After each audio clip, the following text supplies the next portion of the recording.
the criminally underrated Batman v Superman Dawn of Justice ending its cinematic run with less than $1 billion, the once ambitious Warner Bros. Studio panicked as they saw the 28% Rotten Tomatoes score. Without knowing that it's actually their fault on why It Gone Gold failed by butchering the living heck out of BVS, they wanted to make sure that their next big budget CGI mustache film will be a financial success. So, they made some big moves. As harsh as it sounds, they took advantage of Zack Snyder losing his daughter Autumn by self-firing him and replacing him with Joss Whedon, a guy who directed one great Avengers film. So, yeah, also they wanted to make sure that this one will make $1 billion, so they butchered the 4-hour film down to a 2-hour one. They unfortunately replaced Junkie XL with Danny Elfman, who is one of the all-time greats by the way, don't get me wrong, but come on now, Junkie XL prepared for 10 months and you're telling me it was all for nothing? Also, they only gave Danny Elfman weeks to score this one, so yeah. So with all that in check, it's finally time to release it to the public. It's finally November 17, 2017.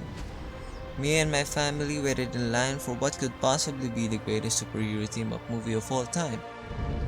You're all too weak to see the truth. Well, I believe in truth. But I'm also a big fan of justice. And after leaving the theater, the thing is I actually liked it. I thought it was pretty okay. My dad thought it was great, and so did my brother and mom. We went home and never thought about it again though. But hold on your horses now. This is a Justice League movie. How can you possibly assemble the greatest heroes in the world and only make an okay movie? So yeah, after thinking about that, and after the Snyder Cut was announced, out of curiosity I watched Justice League again, and again, and again, and only then I realized, yeah, this is not a great movie. Steppenwolf looks like a Warcraft character, Superman speaks like he's got food in his mouth, Batfleck's weight is so inefficient, VFX is pretty spotty at times, soundtrack is boring, jokes got old really fast. Something's definitely bleeding. Overall, it was just a disappointing movie which sucks since ever since I was born, the League of Justice and Superman has always been one of my favorites and yet they managed to screw this one up. But I did not give up yet. Maybe the Snyder Cut will be nice and epic like Man of Steel, Watchmen and BVS. And boy was I right. I have to admit though, I was too overjoyed after the movie. I thought it was better than all the Avengers films, but now that all the hype was watered down, I think Infinity War is better, and to some extent Endgame. But still, Zack Snyder's Justice League was one of the most epic movies in cinema, and it's a shame it wasn't the version we saw back in 2017. Oh snap, that's a better video idea.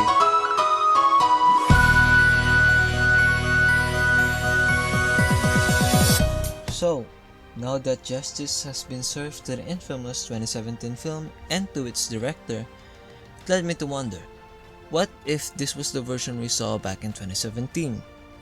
Well, hug your teddy bears tight now and sit tight as well, fellow brothers, as we will answer that question right about now.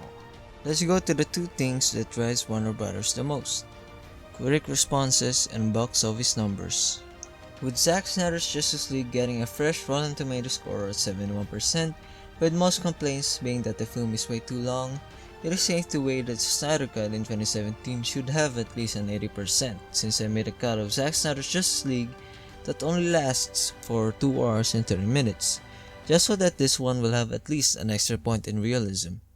Don't worry though, I didn't delete much scenes. Really, the only thing I deleted was the nightmare scene that should not have been there if it were released 4 years ago, and trimmed down some awkward silences, staring, and some unimportant scenes to the story.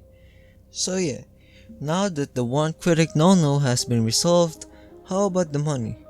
How much would this hypothetical Justice League movie make? Well, before we go through that, let's see how Justice League and Zack Snyder's Justice League did financially. Worldwide, Justice League made $657.9 million, which sounds decent until you hear that it lost WB $60 million. How about Zack Snyder's Justice League? With a budget of $70 million, Zack Snyder's Justice League made Warner Discovery $266 million, which is pretty impressive for a foreign movie. And I haven't mentioned yet, but that $266 million were recorded 11 days after the Snyder Cut. So yeah, pretty neat stuff, eh? So, sure, people were not lining up to watch this. They could watch it anytime and it would still make WB money, while the last one couldn't because of cinema schedules. Well, you have to remember that Zack Snyder's Justice League was made and announced and released during a pandemic. So yeah, with a trimmed down 2 hours and 30 minutes runtime and a increased Rotten Tomatoes score, which is huge since quote-unquote it's the world's most trusted recommendation resource for quality entertainment. I don't want to do match stuff at the moment, but based on logic alone, it's safe to say that it would make at least as much as BVS, which is already a huge improvement from Justice League. So yeah, somehow maybe the thing that they thought will bring him down by going with Zack Snyder's original intention for both the DCEU and this Justice League movie could have been better for them in the end of the day. Now to the exciting part. What would the DCEU look like now if Zack Snyder's Justice League had been the version they chose to release? Well, if that's the case, I think that by now the original release date could have come to reality. By now we would have seen a Justice League 2, a Justice League 3, a Batfleck solo film, a Cyborg film, a proper Green Lantern film, a Flash film, and probably even a Man of Steel sequel. Who knows? The sky is the limit with the Snyderverse. So dear WB, just restore the damn Snyderverse, even if it's just a multiverse thing. I think most fans will be sold even if you don't even treat this as a sacred one. So yeah, also we hope that you've learned your lesson, WB.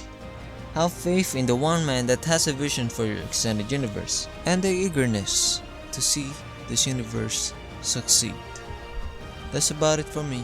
See you.